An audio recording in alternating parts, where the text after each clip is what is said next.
샬롬, 주님의 이름으로 문안드립니다. 주님의 평강과 생명과 소망의 빛이 이곳을 방문하신 모든 분들에게 함께 하시기를 주님의 이름으로 축원합니다. 오늘은 본문에 의지하여 사람은 무엇으로 사는가 라는 제목으로 여러분들과 함께 은혜를 나누고자 합니다. 러시아가 낳은 세계적인 대문호 톨스토이는요, 사람은 무엇으로 사는가 라는 작품을 썼습니다. 간략히 말씀드리면 죄를 지어 땅으로 떨어진 천사 미카엘이 세 가지 뜻을 깨달아야만 다시 하늘나라로 돌아올 수 있는데, 그 중에 세 번째가 사람은 무엇으로 사는가 하는 것이었습니다. 미카엘은 핏덩이 같은 쌍둥이를 낳은 아이, 어머니를 부를 수밖에 없었을 때 부모 잃은 그 아이가 죽지 않고 사는 길이 열리게 되는 것을 보면서 답을 깨닫게 됩니다. 그 답은 사람은 하나님의 사랑으로 산다는 거였습니다. 이처럼 사람이 환난이 많고 고난이 많고 질고가 많은 이 세상을 살면서 어떻게 사는가, 무엇으로 사는가, 사명 감당을 어떻게 해야 하는가 하는 문제는 대단히 중요합니다. 이것을 알지 못하면 험악한 인생 광야길에서 줄이고 목마르며 방황할 수밖에 없습니다. 그러나 역시 정답은 하나님의 은혜로 사는 것이라고 말씀드릴 수 있습니다. 이것을 하나님께서는 광야 이스라엘을 통해서 우리에게 분명히 교훈하셨습니다. 그러나 어리석은 인간은 삶의 방법을 사람의 방법으로만 찾으려고 합니다. 우리 주님에게도 마귀는 이와 동일하게 유혹했습니다. 예수님이 공생애를 시작하시기 전 광야에서 40일을 밤낮으로 금식하는 가운데 세 가지 시험을 받으셨어요. 그 시험은 템프테이션, 즉 유혹의 시험이었습니다. 그러나 주님은 다 말씀으로 이기셨다고 합니다. 주님은 이 땅의 삶의 방법을 누구보다 잘 알고 계셨기 때문입니다. 그렇다면 여러분, 사람은 무엇으로 살까요? 첫 번째입니다. 하나님의 말씀으로 삽니다. 3절입니다. 네가 만일 하나님의 아들이여든 명하여 이 돌들이 떡덩이가 되게 하라. 마귀는 예수님을 넘어뜨리기 위해서 가장 견디기 어려운 순간에 가장 어려운 세 가지 유혹을 던졌습니다. 그 중에 첫 번째가 떡덩이의 시험이었습니다. 돌로 떡덩이가 되게 하라는 유혹이었어요. 사흘 굶어서 남의 집 다만 넘어가는 사람 없다 하는 속담처럼 식욕에 대한 욕구는 가장 큰 겁니다. 하지만 예수님은 그 유혹을 물리치셨습니다. 사람이 떡으로만 살 것이 아니요 하나님의 입으로 나오는 모든 말씀으로 살 것이라 하였느니라는 이 말씀은요, 신명기 8장 3절의 말씀을 인용한 건데, 하나님께서 이스라엘을 낮추시고 광야에서 만나를 먹이신 것은 사람이 떡으로만 사는 것이 아니요 여호와의 입에서 나오는 모든 말씀으로 사는 줄을 알게 하려 하심이었습니다. 그런데 사람들은 돈이 있어야 산다고 말합니다. 물론 돈이 있어야 삽니다. 그러나 그보다 더 중요한 것을 알아야 합니다. 하나님께서 우리를 살게 하신다는 말씀입니다. 이 믿음이 없기에 이스라엘 백성들은 광야에서 먹을 것 마실 것 때문에 많은 시험을 당했던 거예요. 여러분, 시험 들지 마시기 바랍니다. 깨달을 수 있어야 합니다. 나를 살게 하시는 분은 하나님이시라는 말씀입니다. 예수님은 돌로 금덩이도 만드실 수 있지만 우리는 그런 재주도 없지 않습니까? 오직 하나님의 은혜만이 가능한 겁니다.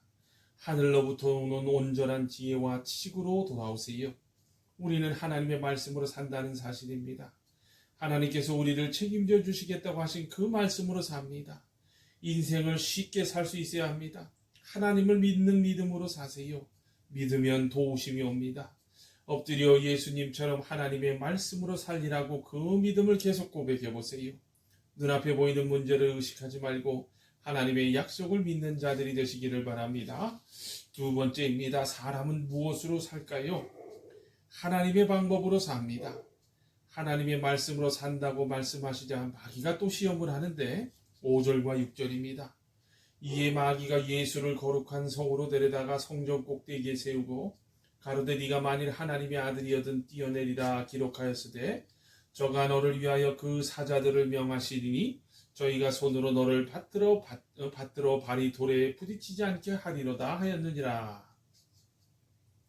교활한 마귀는요, 시편 91편 11절과 12절에 나오는 구약의 말씀을 인용하여 예수님을 유혹했습니다. 예수님은 하나님의 아들이기 때문에 성전 꼭대기에서 번지 점프를 해도 다치지 않을 것이라는 유혹입니다. 한마디로 쇼맨십을 하나는 유혹이죠. 거룩한 성의 성전 꼭대기니 얼마나 성스럽습니까? 거기서 뛰어내려 인정받으면 온 세상 사람들이 경배하고 구세주를 삼을 겁니다. 쉽게 말해 고난 없는 영광의 길을 택하라는 유혹이었습니다. 그러나 주님은 얼마든지 땅에 떨어져도 다치지 않을 능력이 있으셨지만 하나님이 내신 방법을 통하여 뜻을 이루려고 하셨지 사람의 방법으로 하려 하지 않으셨다는 겁니다. 그래서 첫 번째와 같이 두 번째도 주 너의 하나님을 시험하지 말라고 말씀으로 물리쳤던 거예요. 그러므로 우리는 여기서 교훈을 하나 얻을 수 있어야 합니다. 하나님을 믿음으로 산다고 자기 할 일을 하지 않는 것이 아닙니다. 하나님만 믿는다고 모든 것이 저절로 되는 것이 아닙니다. 말씀과 기도가 중요합니다.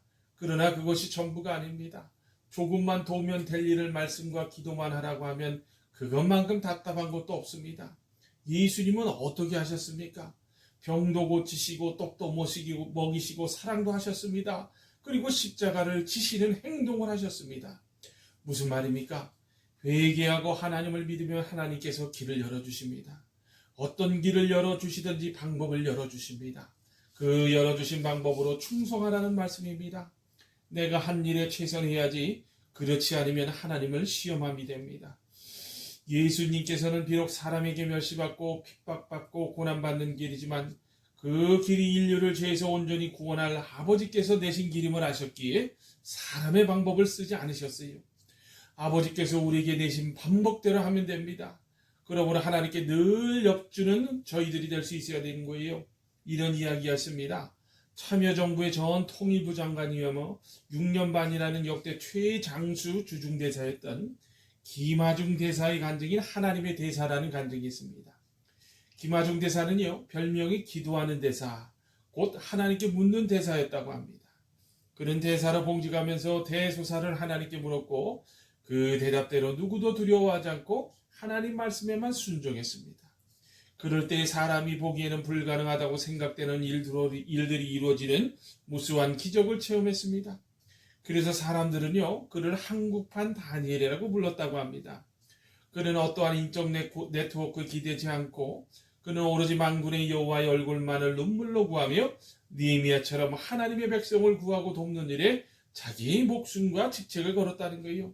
하나님이 내신 방법대로 최선을 다하시기를 바랍니다. 마지막 세 번째입니다. 어떻게 살아야 할까요? 하나님의 목적으로 삽니다. 8절과 9절입니다. 마귀가 또 그를 데리고 지극히 높은 산으로 가서 천하 만국과 그 영광을 보여 이르되 만일 내게 엎드려 경배하면 이 모든 것을 내게 주리라. 마귀에게 절하면 온 천하의 영광을 다 준다는 유혹입니다. 누가복음을 보면 더 자세하게 나옵니다. 누가복음 4장 6절에서 7절입니다. 이것은 내게 넘겨준 것이므로 나의 원하는 자에게 주노라. 그러므로 네가 만일 내게 절하면 다 네 것이 되리라.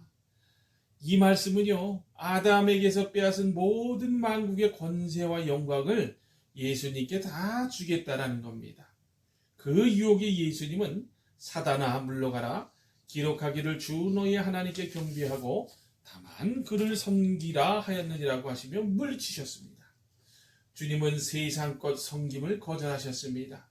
그것은 바로 마귀를 섬기는 것과 같기 때문입니다. 여러분 잘 아셔야 합니다. 세상 사랑 뒤에는 반드시 사단 마귀가 있습니다. 세상을 사랑하는 순간 마귀를 숭배하는 것이요, 하나님의 영원한 복을 포기하는 겁니다.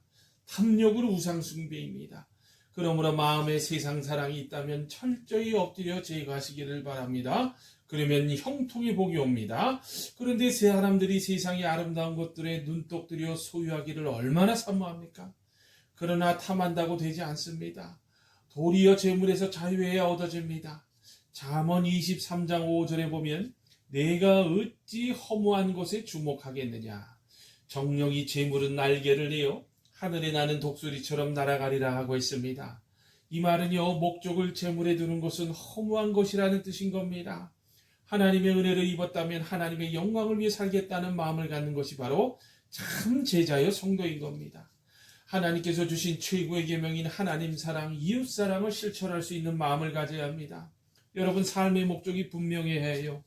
나를 위해서 만국의 권세와 천하 영광이 아니라 하나님의 영광을 위해서 살아가시기 바랍니다. 사람은 하나님의 영광을 위하여 창조된 존재이기 때문에 그 목적대로 살면 가장 행복하고 가장 형통하고 가장 귀하며 성공적인 인생을 살아갈 수 있습니다. 여러분 말씀을 맺습니다. 우리 주님은 악한 마귀의 유혹을 이기심을 통하여 사람이 무엇으로 사는지 보여주셨습니다. 이 순간에도 악한 마귀는 우리 마음의 어리석은 생각으로 넘어뜨리려고 합니다. 하나님이 자녀가 사는 방법이 있습니다.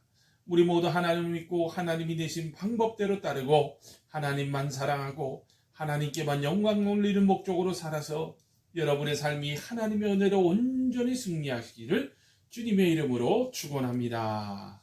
아멘.